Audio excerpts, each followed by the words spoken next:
Okay, we've got the y-axis, we've got the x-axis. X is time, y is height, or the amplitude of this sinusoidal wave, what they call a sine wave in electrical engineering, mathematics. And this here is the threshold of the amplitude, positive and negative.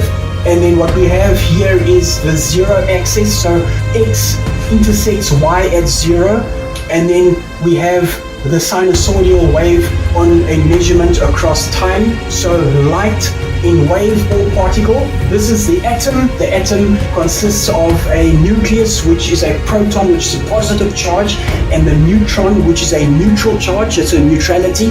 And then we have the electron, which orbits the nucleus. Very, very much what we see with the planetary systems. This is where we get the whole concept of the microcosm and the macrocosm. This is where Eastern mystics and some of the New Age people would get the term that we hear, as within, so without, or as without, so within. It's because we have realized that the cosmos, the universe, everything that happens out in outer space and in the vast galaxy is sort of, let's say, macro picture of what's happening inside, the microcosm, the macrocosm. The electron particle orbits around the nucleus, the electron being the negative charge. They split the atom, they found what they call a quark, which is sort of like a waveform, and they say it operates on a vibrational frequency. Very interesting, because in the beginning God said, so we know that God is a speaking God.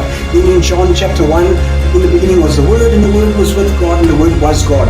So the Word aspect of God is sort of, they discovered that the fundamental building block of our universe operates on a sound vibrational frequency. They sent an electron beam through 2 openings, all right? And they call it quantum, the measurement of light, the particle of light.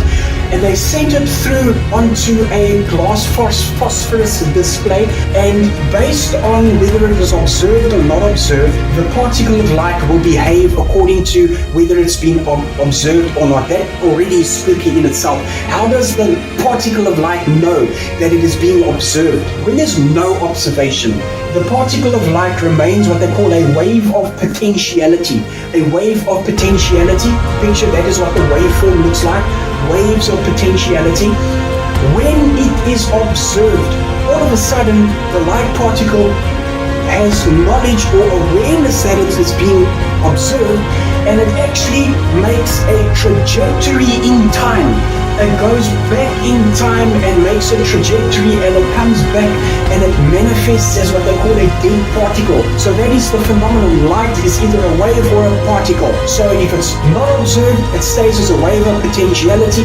The minute it is observed, it becomes a particle in location of time-space. The minute it is observed, there is an interference pattern. There is an interference pattern, and it manifests as a physical particle, or they call a dead particle.